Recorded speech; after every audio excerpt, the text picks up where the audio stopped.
And I'll quote again, only NRM is allowed to operate in the country such that other political parties, i.e. UPC, DP, CP, and NLP, which existed at that time, will cease to exist as required by the revolution. So it is not that NRM suddenly woke up and started restricting these freedoms. This was the core element of the NRM as they went to the bush. To establish themselves, to entrench themselves, and to continue to dominate the politics of Uganda. Of late, you have had senior officers belittling the institution of the Supreme Court. This is also not something which is out of the blue. In this same document, the power relationship is spelled out very clearly. And this one puts the NRA High Command as the supreme organ. And Parliament, judiciary, and all other institutions are expected to pass and to agree with what the NRA High Command stipulates. So I was not surprised that on Taresita somebody stands up and says the so-called Supreme Court, and we're going to have a High Command meeting. Following the High Command meeting, we now have amendments on the floor of Parliament, which is simply to entrench. But the issue which I want to make very clear, and I want especially those who went to the bush, which include my brother Mugisha Muntu, unfortunately, but also I thank him for putting some of his thoughts in writing, the late John Kazora. There was never an issue of democracy. The core of the NRA was to establish itself, and even the definition of what was to be done was to be defined solely by the NRA High Command. So my issue here is that I'm glad that people are waking up to the reality. This has been the fact since the Bush days. We have been accused of being a dictatorship, well and good.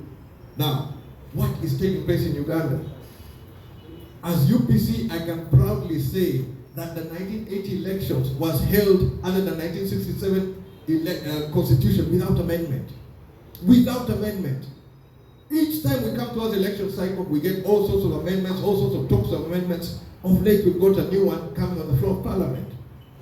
And this one touches on the Political Parties and Organizations Act.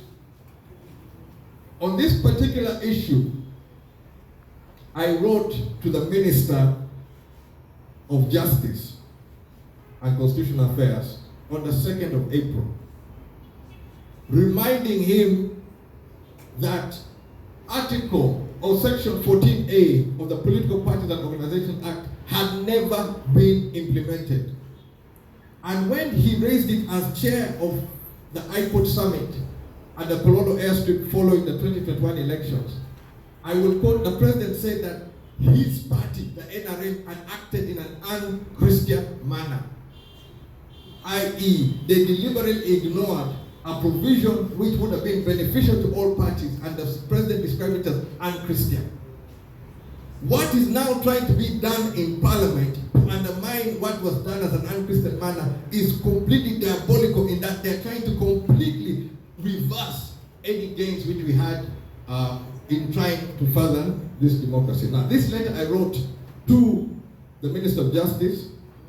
I copied it to the leader of opposition. I copied it to the leader of all political parties, President of NUP, President of FGC, President Jema, and the party president of PPP, the national chairman of NRM, and also the chairperson of the Independent Electoral Commission, and I made sure that a copy was also delivered to the Speaker.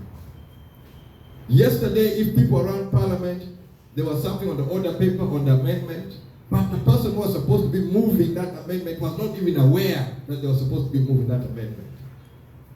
The one seconding, Asman Basalura, I got in touch with him, he said he didn't have the facts. Now we have a member of Parliament from Karamoja moving an amendment which touches on IPOD. I have been in IPOD, I have struggled for IPOD, I have worked for IPOD, the first IPOD summit where people said, I chaired it. And we came up with some principles. Those principles were taken up by the Democratic Party when they took over the chair, and they were solidified into a process in which was supposed to be implemented. In the last round of elections, when I brought up the issue, and it was before the committee, in the South Committee room, we were told these things can be sorted out administratively.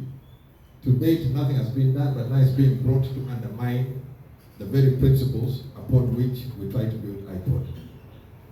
I, as a member of UPC, I want to put it categorically clear, such issues will not pass.